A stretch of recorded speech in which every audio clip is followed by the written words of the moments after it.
Let's all take a deep breath. What a beautiful meditation. Thank you, Bill. And the music just all transporting us. And I'm just so struck by all of the synchronicity going on. If you're ever part of the service, you realize that it all comes together with the same themes. And so I appreciate the daily word talking about being awake, and Bill's reflection on wholeness. And love is my decision. All of those themes are what I'm going to talk about too today. And part of it is reclaiming these spiritual words in spiritual practices that somehow have gotten a little bit of a bad rap lately. Well, I sent Reverend Ann the title of my talk, which is Diversity, Equity, and Spiritual Living, a while back before I knew what she was going to be speaking about last week. And so we had that synchronicity of great minds thinking in the same paths. The quote I found when I looked up that quote to get it correctly was, "Great minds think alike because a greater mind is thinking through them." And if you want to go down a rabbit hole on the internet, look up that quote and go see all the many iterations of it, and some that were not what I really wanted to convey about that quote. Something about fools never differ or something, but anyway. But since we are approaching this from different aspects, we thought, well, let's go ahead and just make a series out of this. Because I've been following the Facebook and blog posts of Jim Rosemergy. He's a Unity minister that served many years in many different positions in Unity Worldwide and Unity School, written many books, and was for a time the minister at Unity of Sunrise Beach down at the Lake of the Ozarks. He's spoken here a couple of times in the past, and we've studied many of his books.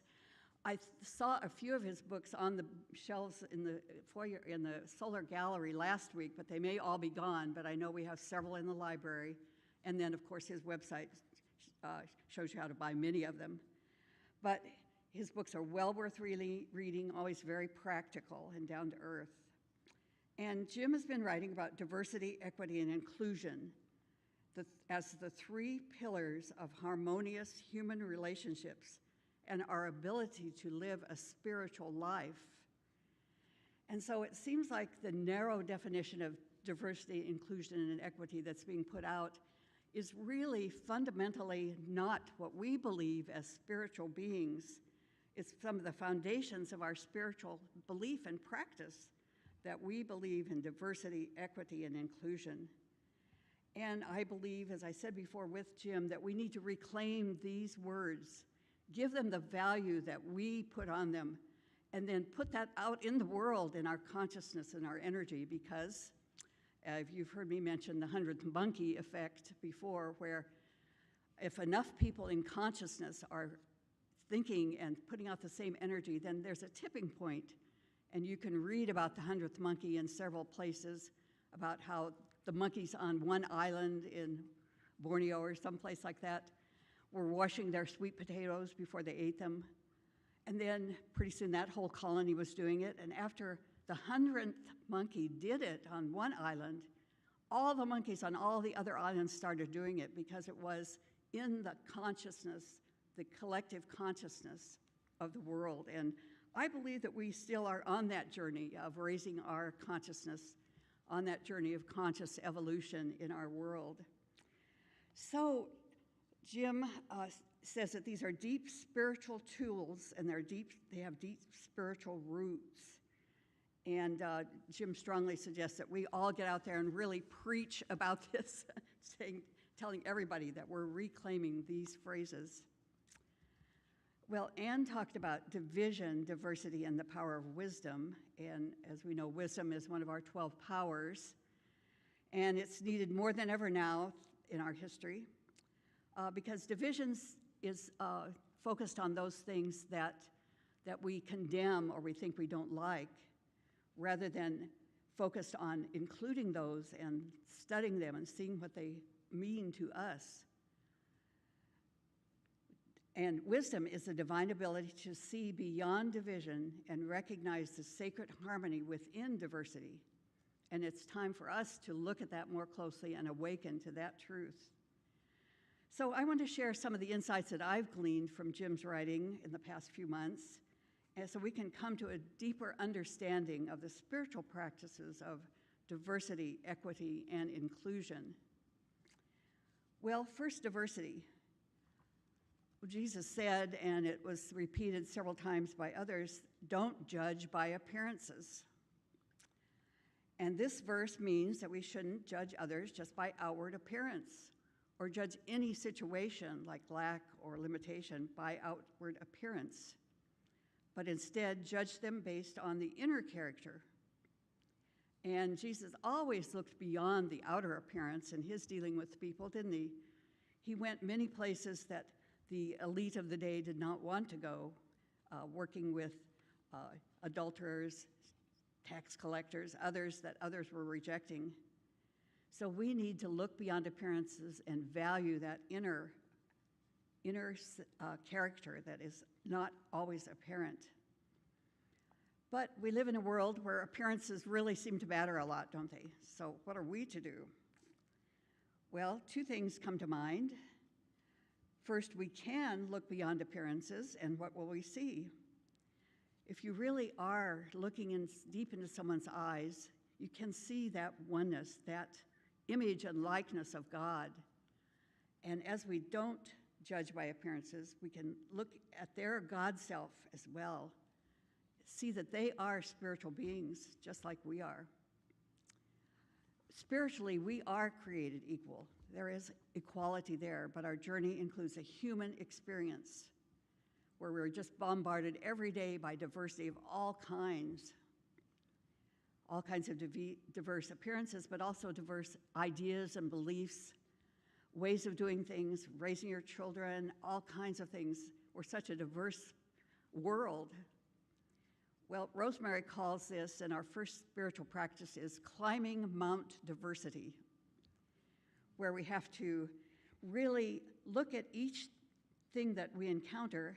He says it's a metaphorical practice that helps expand one's consciousness. It involves expanding one's consciousness by appreciating and understanding the diverse beliefs and appearances encountered in life. It encourages embracing differences rather than denying or erasing them. And so we are diverse and we are different, and we can look at those and understand them. Anybody who's traveled overseas or been living in another country understands this more clearly than those who have always lived in one place and never seen much diversity in their life. We all have varied talents, we're very different, and we can learn and benefit, enrich our lives by those differences. Well, people who judge by appearances focus on the differences that they don't like or they condemn. They're blind to our oneness, which is the greater truth, and the ability to see this. One of the other things Jesus said was that we'll do greater things than he ever did. He says, these things I do, but you'll do even greater things. And so I believe one of our tasks these days is to be even greater than Jesus in his time and really embrace diverse beliefs and appearances and make this one of the greater things that we do in our life. Well, I do really believe, as I said, in the emerging global consciousness in humanity. We are beginning to see how diversity expands consciousness and adds insights and perspectives to our continued growth. And diversity invites that expansion of consciousness that we're all looking for. It asks us to cease judging by appearances and look deeper. But it also involves looking in the mirror and seeing our own form, our own eyes, our own beliefs, and where those come from. And by embracing and understanding our own beliefs and differences and diversity in thought, we can come to understand others and see beyond their appearances. Expanded consciousness leads to a greater sense of unity, harmony, and spiritual oneness. And that, in turn, fosters more harmonious relationships and that stronger sense of community that we all are looking for. Expanded consciousness is a concept that involves broadening one's awareness and understanding of the world and oneself. And looking at things like inclusion, diversity, equity, expands and promotes that consciousness. Well, we say that the foundation of spiritual wholeness is oneness. And there's much written about oneness, and that's been a kind of a theme I've pursued over the years about the consciousness of oneness. And a simple definition would be a consciousness of unity with God and each other. That can be a definition of oneness. We affirm this really in our second unity principle, that we are all God in expression. And every time we say that, we're affirming our oneness. Oneness is unity with God. Oneness is the foundation of that wholeness that we seek. And so we come to equity. Equity is about supporting one another in discovering our talents and pursuing and expanding our potential. When we draw our first breath, we don't have any idea of the potential that we have, all the talents that we're going to express. But I know that it would be a much better world if each person had the freedom and ability to express all of those talents and all the potential. One of the seminars, Unity still puts on seminars about equity, diversity, and inclusion, and one that I attended online talked about the idea of equity being like three young boys who want to go see a baseball game, but it's behind a fence, and up on top of the fence are three peepholes that they can all look through. So two boys run up, and they're looking there until they notice that their third companion is a very short little kid, and he can't quite reach up to look through his peephole. So equity means that we give that person, that little boy, a box to stand on or something to stand up so he too can look through that peephole and see that wonderful ball game, enjoy those things in life. And so that, to me, it really was a very good example of equity, how we're helping people step up so they can express. And embracing wholeness allows individuals to reach their full potential. When everyone is included and supported, they can contribute in their unique way, their unique talent, what they were put here on this earth to do. Well, inclusion seems to take us beyond oneness to the concept of wholeness. When we pray, we often say, I see you whole, and we're affirming wholeness for you. Instead of healing, healing and wholeness are two concepts, but healing is partial, wholeness is integrating the whole, unified internally and aligned with God. Rosemary, she says, when we are unified internally and aligned with God, we become metaphysically whole. And so think about inclusion in terms of wholeness, where the sum is greater than the parts, and we all do much higher work with wholeness.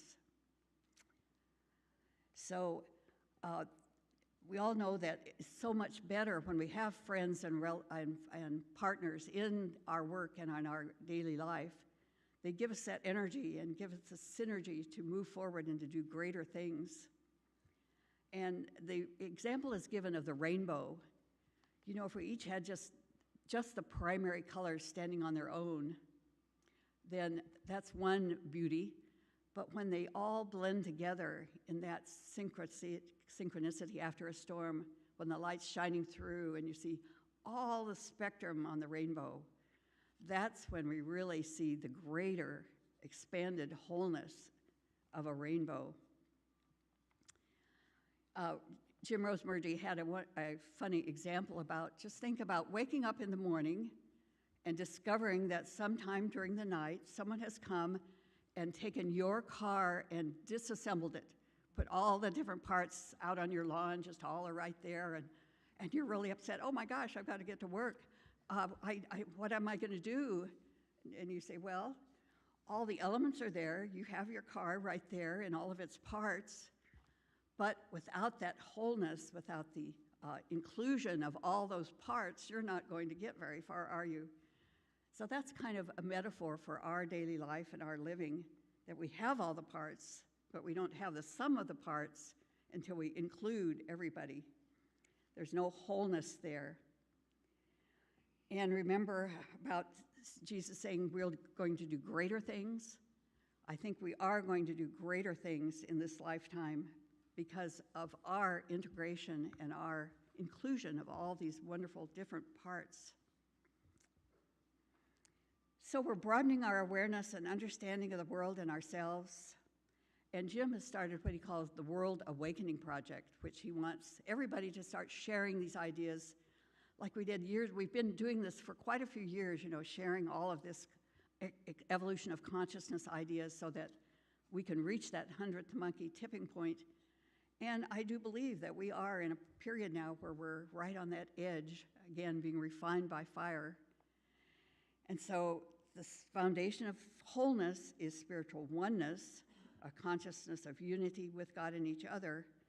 And this spiritual awareness leads us to expanded awareness, and that leads us to more harmonious relationships, ultimately fostering a deeper sense of connection and purpose. And our potential is immense. We just have to allow it, claim it. Rosemary talks about the three stools, that it has three legs. Diversity, equity, and inclusion are the pillars based on a foundation of oneness. Then when you have those three pillars based on the foundation of oneness, we can come to wholeness. So you may ask, well, what can I do? Prayer and meditation, of course, is our first answer to most of that. Prayer and meditation, and that's another thing I think we need to reclaim the power. I've seen many posts, that say, well, don't send me any more prayers and thoughts because that's not doing anything. But I believe if done in a right spirit and right consciousness, prayer and meditation is a powerful force. We may not know what actions to take, and we can't use the practices we know to keep our own, but we can use the practices we know to keep our own mind at peace. We don't want to put any more negative energy out in the world, so we focus on peace of mind. We don't engage with negative energy. We strive to keep our own consciousness peaceful and loving. So do all you can to find your own peace. And that's the most important thing you can be doing right now. And what greater things will you be doing? Well, I often wonder too, what should I be doing? But the better question is, what should I be? How should I be a being? What should I be as a being? So I really always take solace in the great prayer of St. Francis, because I believe that is a prayer about being. And so when I don't know what to do, I paraphrase that prayer of St. Francis so I come to the right consciousness.